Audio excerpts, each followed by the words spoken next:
Hello, hello, hello, everyone, and welcome to Miss Hope's Reading Hour. So glad to be back with you all today. So, how was your weekend? Hopefully, your weekend was great.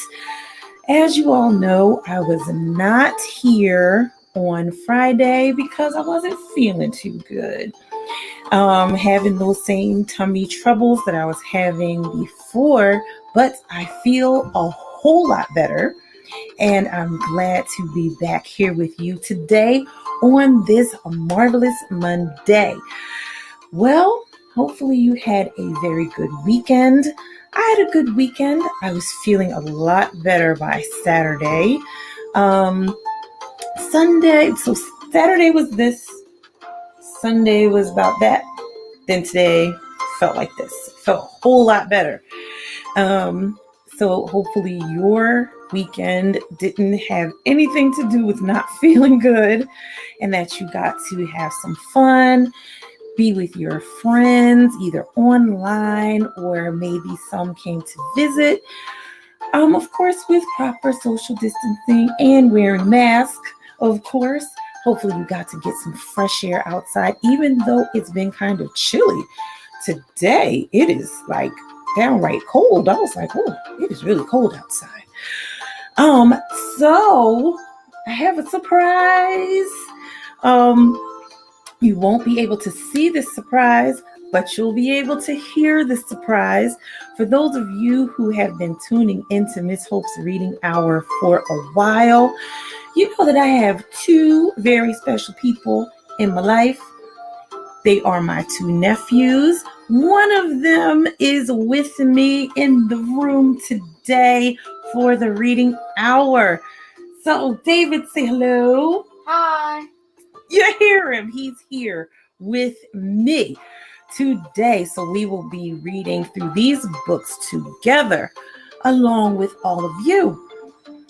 So, we have a book from last week that was longer than I expected, but it was a really good book. So we will get back to that one, of course. And we have another new book. And of course, we will continue walking with Miss Millie, finding out more about her life and Alice's family and her life and her grandmother.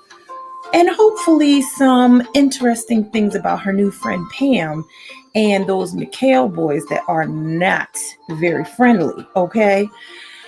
Before we get going any further, let me say to you this wonderful magical music that you hear today and these wonderful books that we will be reading. Miss Hope does not own the rights to any of that stuff, but it is here for your listening and reading enjoyment, okay? So hopefully you will enjoy them. But, gotta give credit where credit is due. I do not have credit for making this music or writing the books, but we are always so glad that they are here for us to enjoy, okay? Now let us get to the books, find out what books we are reading today. So this book, I was wondering what I was going to read this book with, because I read How to Catch a Dinosaur before. I did read that one before, and I was like, should I have read this with that book? I don't know. But I didn't, because it didn't feel like it quite fit. But now that we have the rest of the other book to read, I was like, oh, this book will go well, because remember, we are talking about magical things. So today, our first book will be How to Catch a Unicorn. We're going to figure out how in the world you would catch one of those things. This book is by Adam Wallace and Andy Elkerton. How to Catch a Unicorn. We will find out what all goes into catching a unicorn. I believe it probably will be very interesting. And of course, our book from last week that we did not get to finish, Sugarcane, a Caribbean Rapunzel. So we will get back to this story and find out what happened with the Caribbean Rapunzel. This book is by Patricia Storis, pictures by Raul Colon. And of course, we will continue Walking with Miss Millie by Tamara Bundy. We will continue walking with Miss Millie and find out more about her. So, do know that Miss Hope's Reading Hour is still collecting donations for more books, because I noticed today, I was like, oh, wow, we really are getting down to the wire. So since there is no school tomorrow, there is no school. See, David is over there doing like this. He's like, yay! There is no school tomorrow, but for us adult people, okay, we do not have a day off because we still have something very important to do. What we have to do tomorrow that is very important is, if you have not already done so, please make sure that you go out and vote tomorrow. It is very important. We are very blessed and grateful to have the ability to vote. So please do make sure you do your civic duty and go out and vote. Okay? So that is our homework assignment to do tomorrow, since tomorrow is election day. Okay? Now, let us get to the books, shall we? Oh, I'm sorry. I went on the segue. If you want to donate to Miss Hope's Reading Hour Library, all funds collected are used for replenishing books in the Miss Hope's Reading Hour Library. If you look right down here at this black ticker, you will see all the information that you need in order to donate to Miss Hope's Reading Hour Library for us to get more books. And that email address, you can send me a message if you want to send me some books. Maybe you have some books that you want to share that maybe your children loved when they were younger and now your children are grown. If you would like to even send books, make sure you send me an email at that email address, okay? Now, let us get to how to catch a unicorn. Let us find out what all goes into that. This is a scholastic book by Adam Wallace and Andy Elkerton. How to Catch a Unicorn. On this bright and shiny morning, I want to do something fun, so I'm riding on a rainbow and I'm heading to the zoo. Look who it is riding on the rainbow.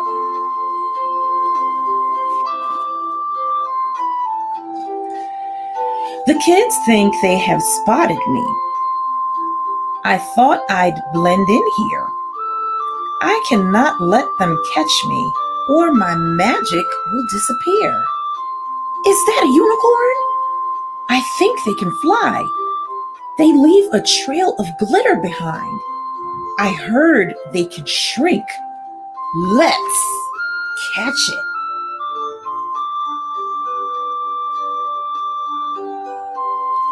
Oh boy. I don't know how you would try to blend in and you're a unicorn, but it's worth a try, I guess.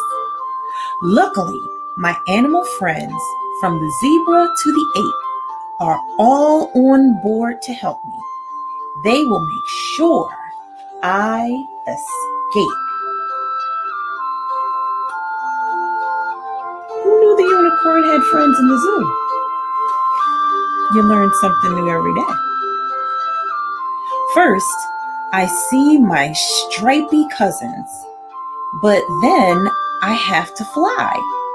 As much as I like lemonade, I have to say goodbye.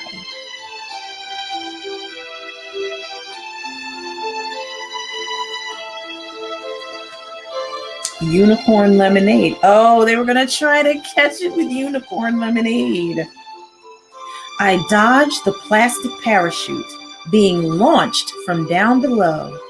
I do a spin and leave a trail of glitter as I go.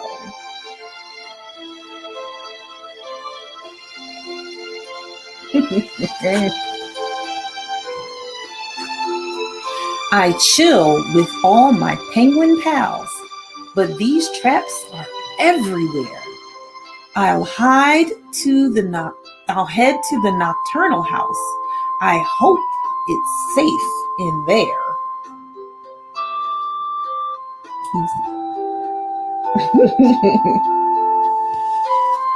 Oh boy, they're trying everything. Wow, this room is super dark. I'm glad I'm a unicorn. Who knows what I might walk into without my magic horn? Look at what they tried to get the unicorn with. Different color ice cream. Now I'm off to see more friends. It's time to shrink my size. But it sure is hard to see in here with all these butterflies. Wow, they can shrink down small. I didn't know they could shrink to butterfly size. Oh, look at how tiny he is. Look up there. Super tiny. My nose smells something super sweet coming from the cafe. Oh, yum, I'll snag a little bite before I fly away.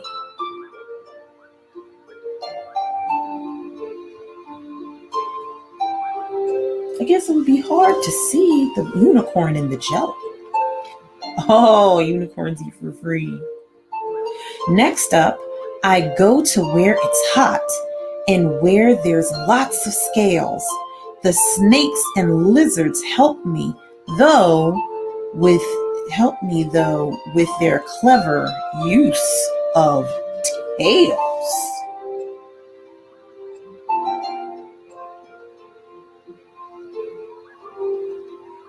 Kids are pretty slick, but not as slick as this unicorn. I'm big again and with more friends. These monkeys make me laugh.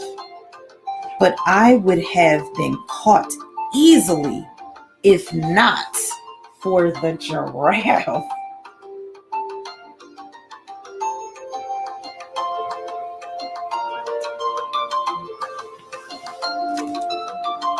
Wow. A paper chain, I don't know if that would catch. Oh, thought I missed a page. What's over there? A paddle boat? This could be lots of fun. I would stay in the water, but my friends are roaring, run! Oh, tried to catch the unicorn in the boat. Wow, those are some loyal friends. While visiting my beaver friends, I spy a welcome sight. My true friends come to save the day with their bold, brave beaver bites.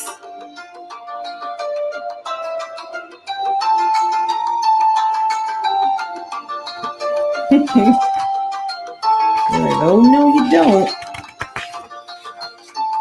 The gift shop makes the perfect place for your elaborate trap. But lucky for me, there's a decoy to safely take the rap.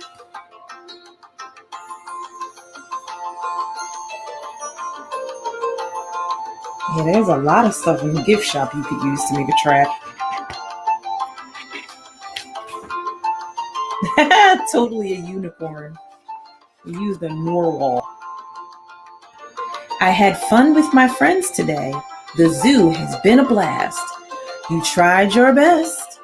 Your traps were smart, but unicorns are fast. Now it's time for me to go and maybe take a nap. Meanwhile, keep on trying, kids. I'll be back to best your traps.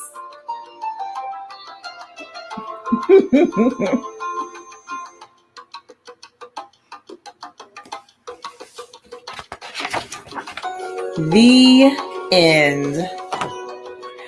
You see? Better luck next time.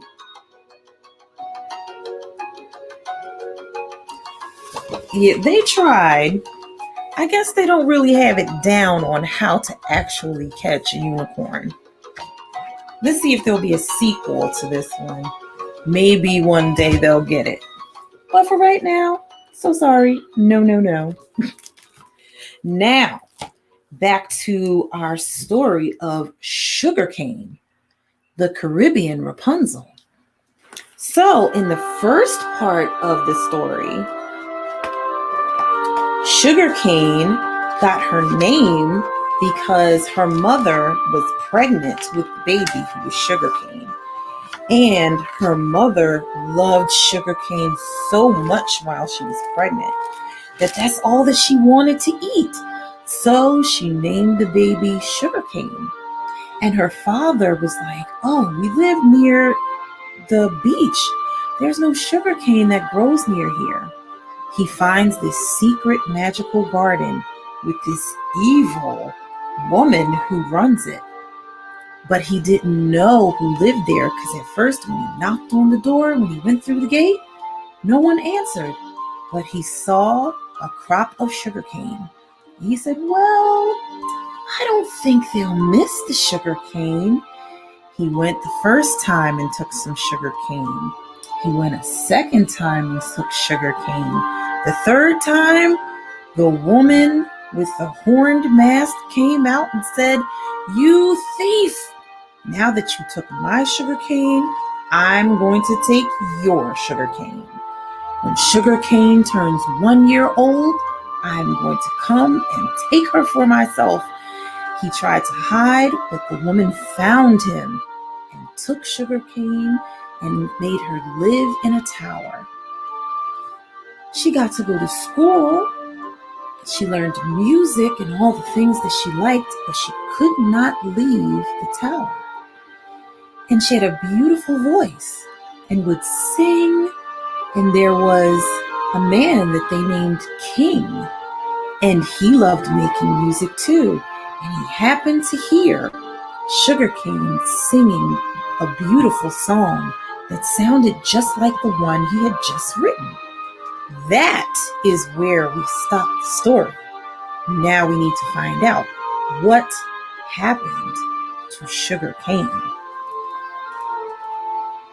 All right. Let me start from the page before. Then King heard music. A girl's voice was singing the same words that began the song he had just been making up. He looked up and saw the strangest sight he had ever seen. High above the water, in a stone tower, stood the girl he had seen in the sea. Her hair looped around the tower, all the way to the ground. As he watched, he saw a shadowy figure approach and heard a chant. You live in a tower without a stair. Sugarcane, Sugarcane, let down your hair. The figure climbed up the vines of hair and disappeared into the tower. King stayed very quiet, not sure what to do next. Sometime later, King saw the girl framed again in the window. As her visitor departed in the same way she had arrived. King wanted to meet the girl so much as he wanted to King wanted to meet the girl as much as he wanted to finish a song he had begun. He wanted to meet her as much as he wanted to eat when he was hungry, he knew he had to try. King moored his boat in a hidden cove and stepped onto shore. He walked around the tower, but there was only one way inside that he could see. He softly sang the chant he had overheard. Before he had finished, cascades of hair tumbled down the tower wall. Gently, he took hold of the thick curls and began to climb the flowing waves. It was like diving, except upward instead of down. I'm so sorry, friends. This is what happens in live stuff.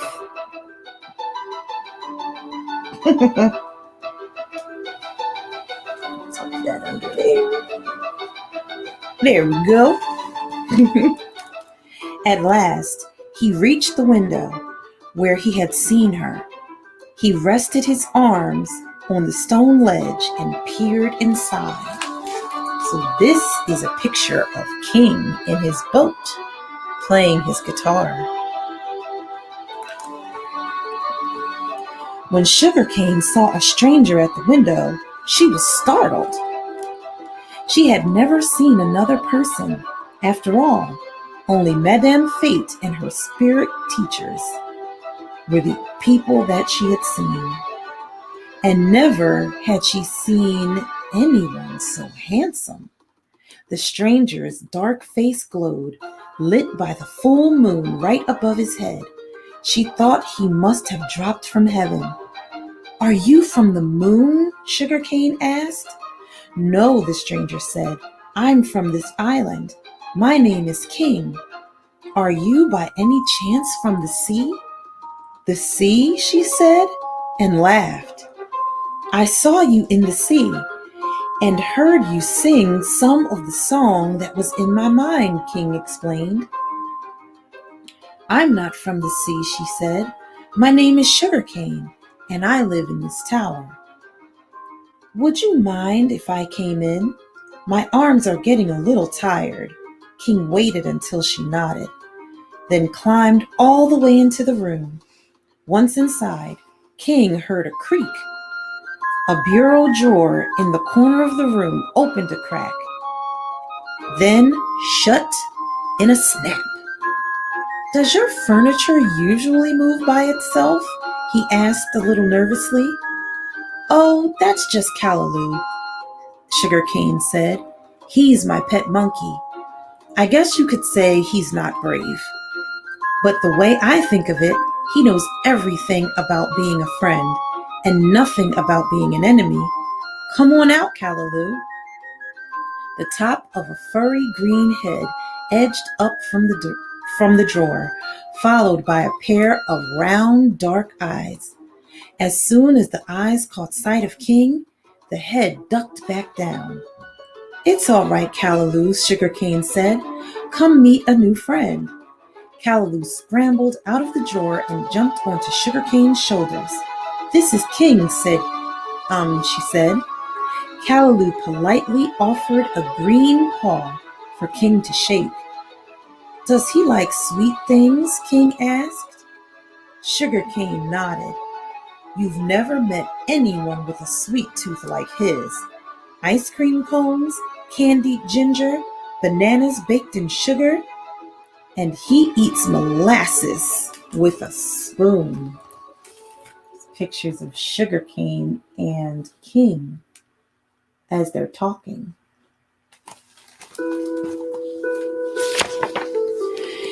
King had a slice of black cake, an island treat made with cherries and raisins and burnt sugar syrup, in his pocket. He offered it to Callaloo. Changing his mind about their guest, the monkey sat on King's lap to eat the cake. Soon, King and Sugarcane were talking like old friends. While Callaloo licked his paws, King looked around the room. "You have a guitar?" he said happily. "Oh yes," said Sugarcane, "and a flute and a piano and a cello and a harp and some drums. I love music more than anything." "I can play the guitar," he said. "I love to write songs. "Shall I play you a song I wrote?" "Yes, please," said Sugarcane, and King began to play. First, he played the song from the contest that made him king. Then Sugarcane taught him a new song. Then King played another of his own songs, and Sugarcane took up her flute. She scattered music into his tune, like seeds into a garden. The song came to life in a different way when they played it together. It seemed more real than where they were now and where they had ever been. Then the song changed its singers, and Sugarcane and King too came to life in a different way. Callaloo danced on top of the chest of drawers. The music gave them another way of talking. King wanted to ask Sugarcane why she lived by herself in a tower, but he felt shy. Sugarcane wanted to tell him about Madame Fate, but she was afraid. With the chords of the guitar and the sound of the flute, the question and answer became part of the song.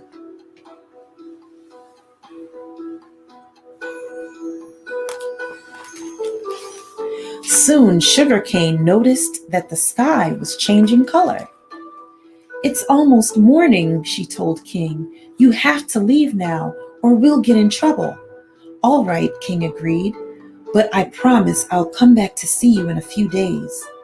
He climbed Sugarcane's hair back down the tower, and when he reached the ground, he whistled the first 8 notes of the song he had been thinking of when he saw her face in the sea. He heard an answering whistle. Then he hurried to his boat and sailed away. Later that day, Sugarcane's drawing teacher, who had painted murals thousands of years before in Egypt, noticed how tired she was. She was supposed to be practicing drawing birds, but she fell asleep over her lesson. The spirit teacher pulled her paper from under her head and saw that it was covered with sketches of a young man's face. He smiled. King was thinking about Sugarcane as much as she was thinking of him. Only a few nights later, he stood at the foot of the tower and whistled the first 8 notes of their song. Sugarcane let down her hair in reply. Again, they stayed up, talking and making music. King even remembered to bring some guava jelly for Callaloo. Sugarcane could not hear enough about the world that King lived in outside the tower. There were streets and markets and families and parades, things she had never seen. And King was amazed by Sugarcane's stories of her own life, both inside and outside the tower. Even though she never left the tower, she had visited many worlds with her spirit teachers, who taught lessons from other times and places. Soon Sugarcane heard King's song over the waves every few days.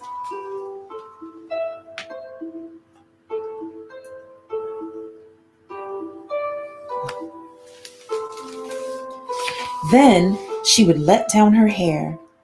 She began to weave a ladder from the strands of her hair. Then she would be free. She would leave her tower for this new world. Sugarcane began to feel King was with her during her lessons, and King felt Sugarcane sitting beside him in his boat and singing with him when he performed with his band of musicians. They began to be together even when they were apart, something that happens when people love each other. One night, King surprised Sugarcane with a gift. He walked to the dressing table where she sat and very gently fastened a red butterfly made of jewels in her hair. Another time, as Sugarcane was brushing her hair after King had said goodnight, she found in it a gold barrette. It was shaped like a wave with diamond sea spray at its crest. After that night, King made a game of bringing her a jewel every time he visited. She would put the jewel on when he arrived and carefully put them away when he left. They would play music together while her hair sparkled with jewels like stars in the dark blue water outside. On the nights she didn't see him, Sugarcane worked on the ladder.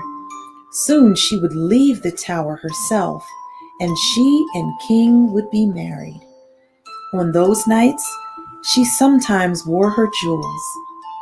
They made her feel King was nearby.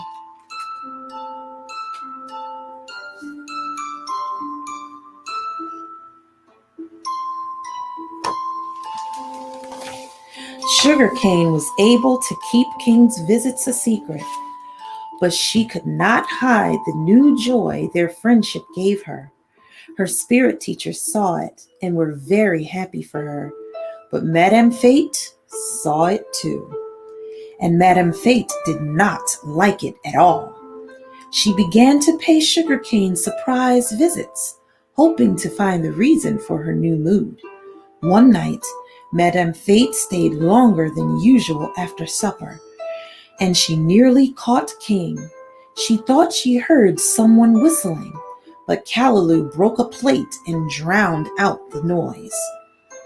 Then he scampered out of the tower to warn King to go home. King and Sugarcane knew now to be extra careful. The next night, Madame Fate brought Sugarcane a pretty new gold and blue dress. Sugarcane tried on the dress and sat in front of the mirror while Madame Fate began to braid her hair.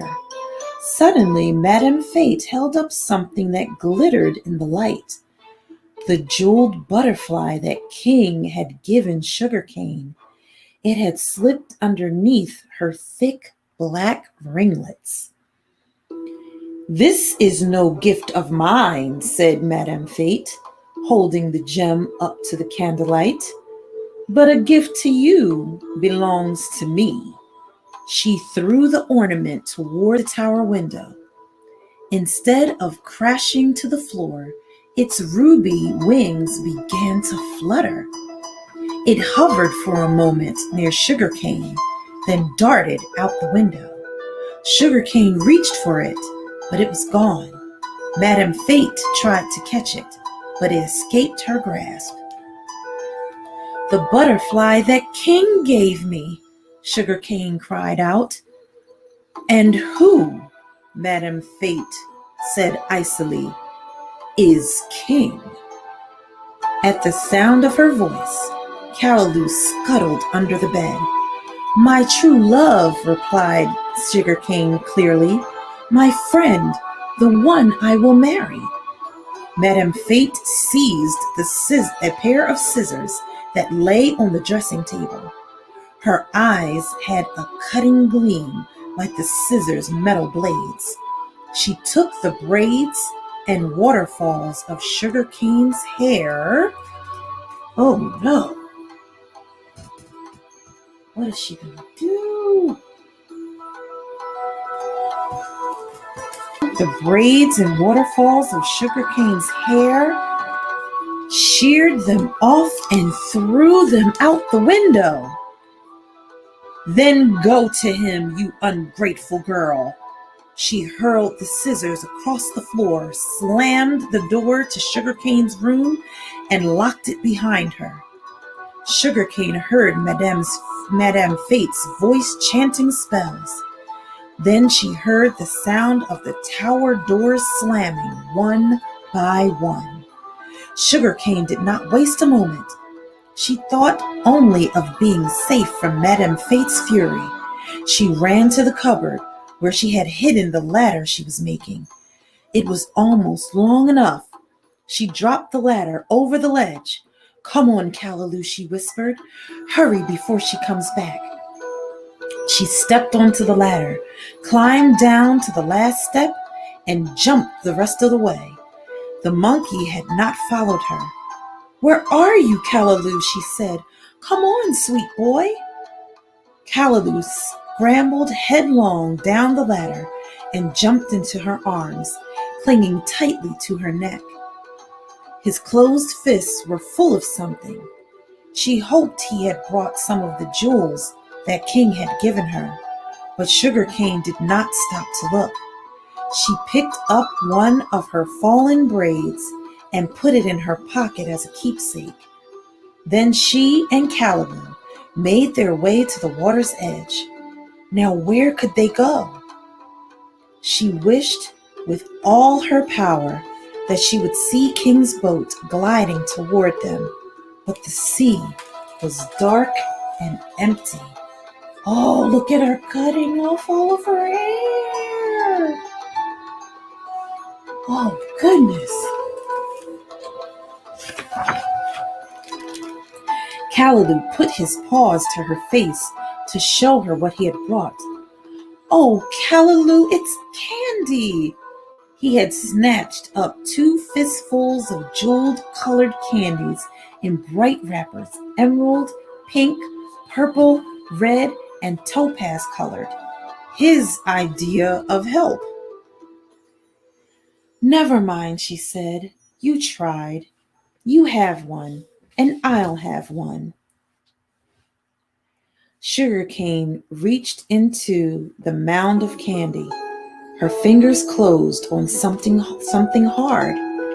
Nestled among the candies was the golden wave-shaped barrette King had brought her, and the pink coral necklace she had worn as a baby. "Wonderful, Callaloo! Maybe you've saved us after all." It was too big for a necklace now, but it fit her wrist like a bracelet. She fastened it on for good luck. The moment Sugarcane locked the bracelet on her arm, a strong wind began to howl. The earth began to shake, and the tower began to sway. Stones fell from it and cracked like dishes on the ground. Callaloo buried his face in her neck. They heard shrill words sound, as if the wind had become the voice of Madame Fate. "In savage sun and in wild rain, find shelter, thankless Sugarcane." The sea rose into a wave that roared toward them like a huge open tiger's mouth. Sugarcane turned to run, but the water rushed forward as if it were hunting them. She held tightly to Callaloo as it sucked them in. Together they whirled and rocked and spun blindly. Just as Sugarcane thought they would be dragged to the bottom of the ocean, they found themselves floating on something soft as silk sheets. Sugarcane and Callaloo were resting on top of a giant golden wave shimmering with diamonds. It was the golden barrette King had given her, now transformed into sparkling surf. They lay on the crest of the wave, which was higher than her old tower, bright as dawn within a storm. They traveled on the golden wave as easily as birds fly on air, until it gently set them down in the busy port that was the island's capital. Whoa!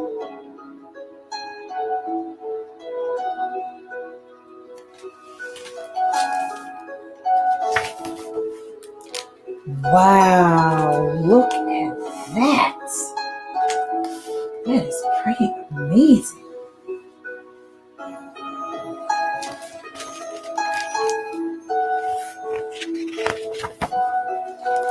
Sugarcane was afraid and lost. She had never in her life seen a city. She held Callaloo in her arms and wandered past shops and statues and buildings.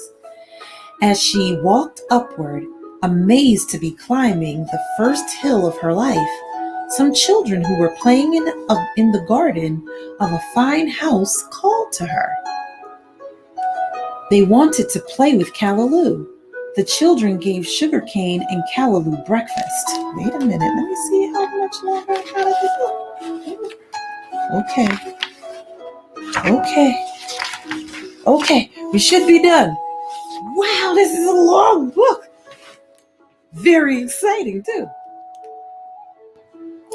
When their mother came out, she offered Sugarcane a place to stay in exchange for her taking care of the children and giving them lessons. So Sugarcane and Callaloo were safe.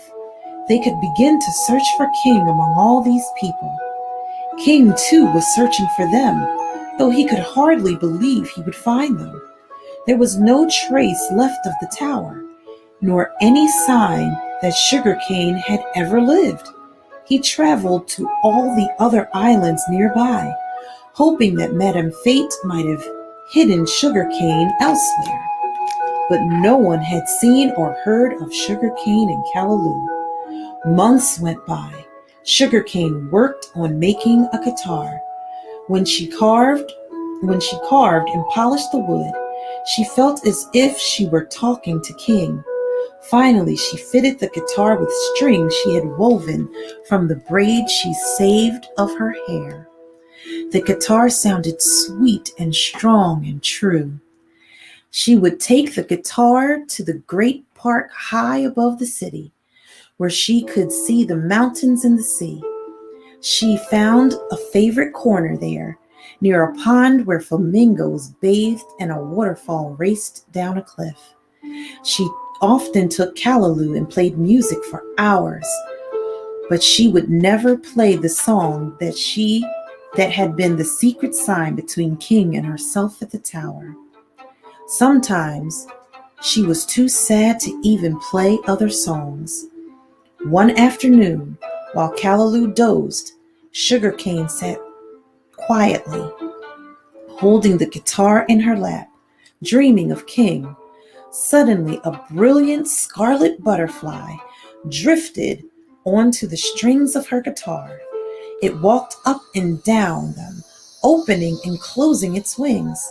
With each wing beat, it took another step, and with each step, it struck a note of music. They were the first notes of the song Sugarcane and King had been singing when they met. Sugarcane looked up in surprise. Coming up the hill toward her was King. She was not sure he was real, but she held out her hand. When he reached her, he bent down and took the guitar from her lap. Fastened tightly to the guitar strings, its ruby wings shimmering in the sunlight was a jewel in the shape of a butterfly. Very gently, King unfastened the jewel and set it in Sugarcane's hair. Then he took her hand. Not long after that, King and Sugarcane's wedding was held. People from all over the town were invited, and the feast was prepared. There was even a second wedding, so Callaloo could satisfy his sweet tooth for once, a second wedding cake. Musicians from all over the island came to play at the wedding of Sugarcane and the King of Song.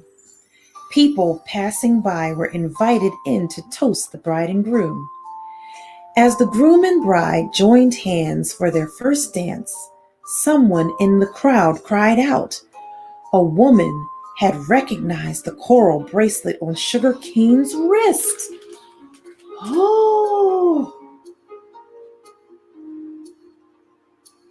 Oh man.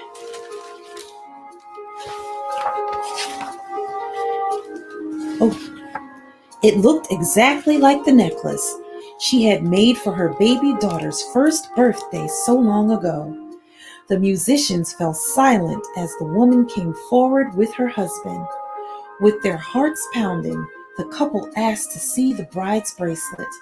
On the back of the coral were the marks of Sugarcane's initials along with their own. Their lost daughter was found at last. Sugarcane's parents held her and her new husband in their arms and wept with joy. Then there was dancing such as this island had never seen. What did they dance? They danced the rumba, the bolero, the samba, and the mambo. They danced salsa and merengue and the limbo. They danced zouk, calypso, suku suku, and the cha-cha. Some of the people who went to that wedding are still dancing.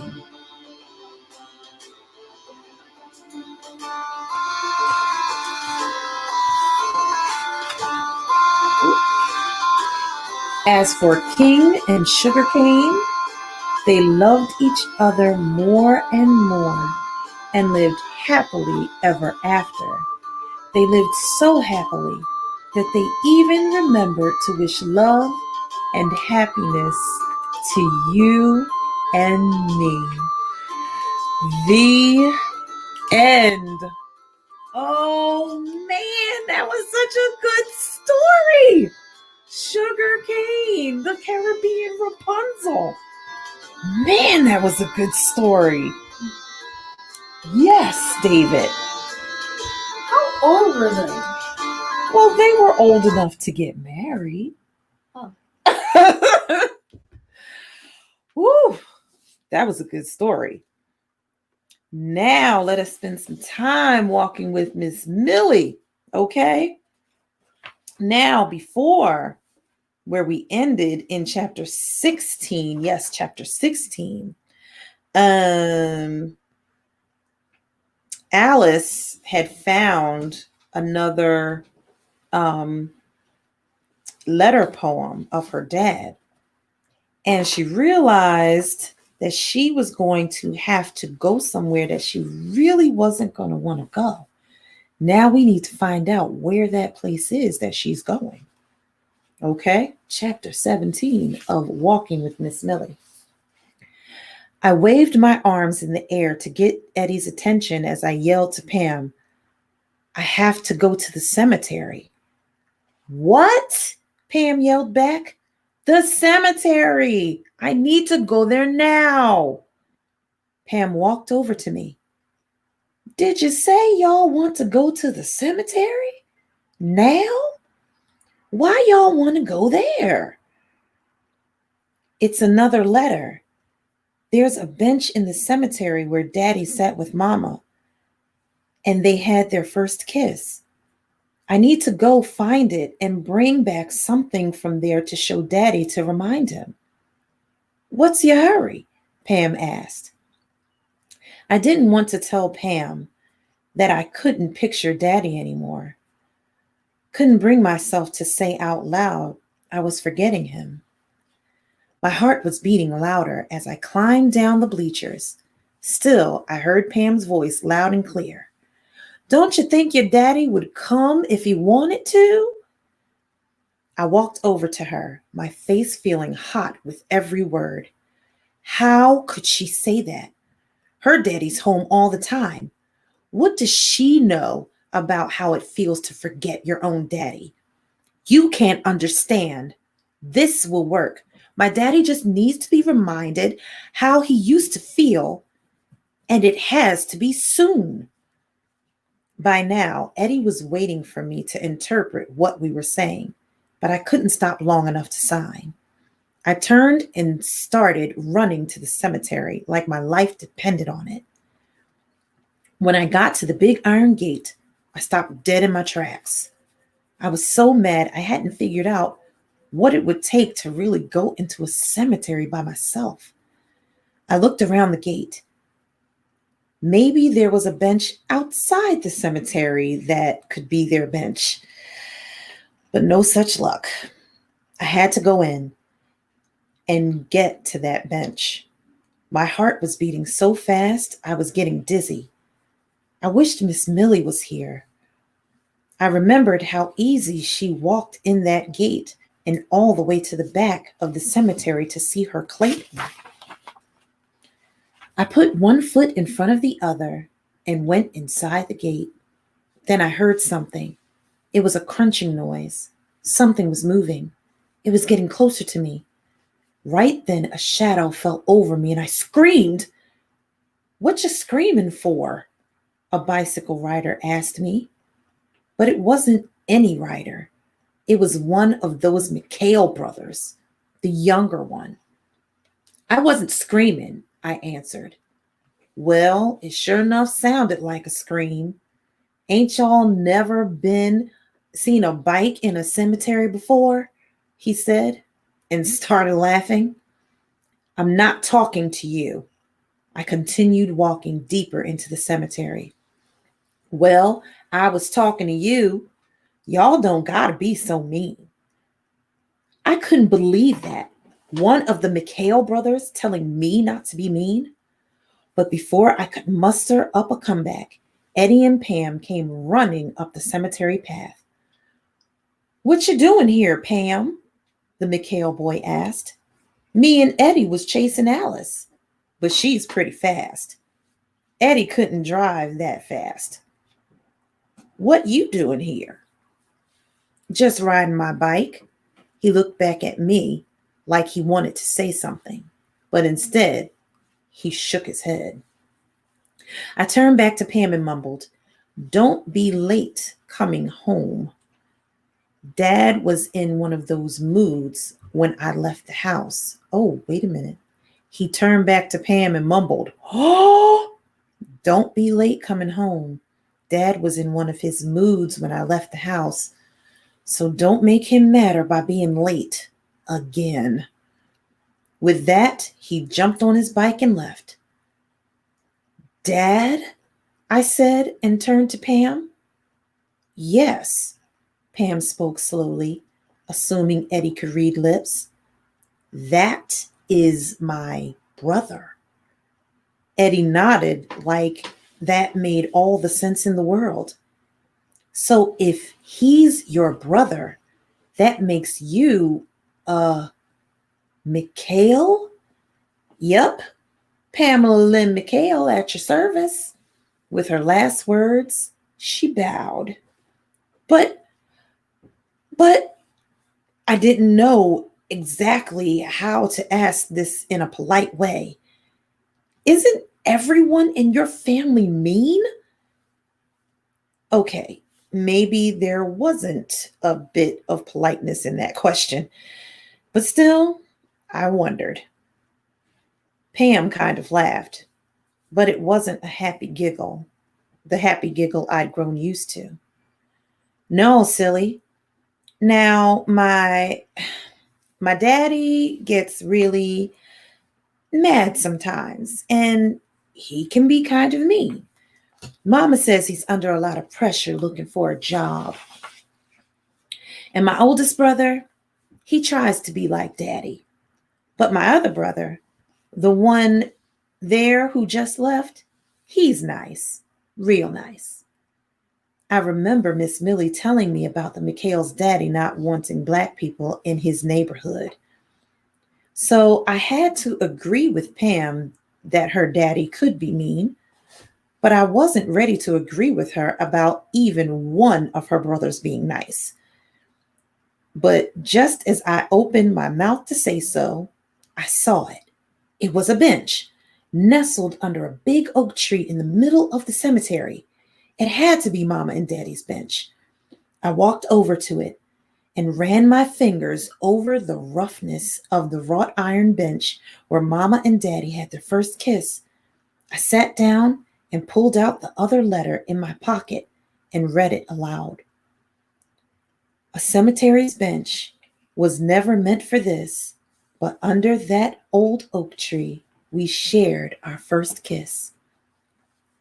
Eddie read over my shoulder and then put his finger next to his nose with a twisting motion, the sign for boring, before picking up his plate and driving it around the paths. Pam sat next to me and smiled at the words. "That's one of my favorite poems. Does your daddy still write poems?" I had no idea what Daddy did more, but I didn't need to admit that. So I just told Pam, sure, he's real good at a lot of things. I would have liked to tell Pam all the things Daddy was good at, helping me with my math homework, teaching Eddie to tie his shoes, or me to play checkers or tell jokes. But the truth was, Daddy hadn't helped us or played with us in longer than I could remember. Last Christmas, he stopped by to tell Eddie and me he'd bring us our presents later, but he never did. Even before Daddy left our house over a year ago, he changed. But I just knew I could change him back. I tried to look around for something, anything to remind Daddy of this bench and that kiss. Pam was looking around too, but I don't think she understood what she was looking for. Just then, though, she said, "Look at this leaf. It's bigger than my two hands put together. It might be the biggest leaf ever." "That's an oak leaf," I told her, proud I remembered what Grandma told me about the one in her yard. Then it hit me. An oak leaf. That's it. "That's what?" Pam looked confused. "Mama and Daddy sat under this very oak tree to have their first kiss. So what better thing to remind Daddy of that kiss and those feelings than a big old oak leaf from that tree?" "Pam, you're a genius." Pam lit up with one of those big smiles that took over her whole face. She even puffed up her chest a bit too. I felt closer to Daddy already, just sitting there on that bench. And the cemetery didn't seem so scary after all. I knew it wouldn't be long before he would fall in love with Rainbow and Mama and us all over again. So, armed with the flag and the leaf, we all three marched home. I will end there. So, we had a very eventful Miss Hope's reading hour on this marvelous Monday. That book, Sugarcane, was amazing. So good. And I'm so glad I got to read it with you all, read the rest of it from last week. And now you find out Pam is related to the McHales. Now finding out about her dad and sometimes his anger, we can understand why the older brother is kind of mean. But from the last time with the bike, the brother did seem kind of nice, the younger brother, because he gave Alice back her bike when the older brother was trying to take it away. So now we find out that the McHales are related to Pam. That's their sister. Can you believe it? All right, so we are now at the end of Miss Hope's reading hour. I'm so glad that I got to be here with you all today and that we got to read through these great books together, and I got to read them with my nephew David. So until a wonderful Wednesday, make sure you have a terrific Tuesday. Make sure, remember your homework assignment, my adult friends. Make sure you go out and vote. And I will see you all right back here on a wonderful Wednesday on Miss Hope's Reading Hour. Until then, I will see you next time. Bye for now. Yep. Bye. Bye for now.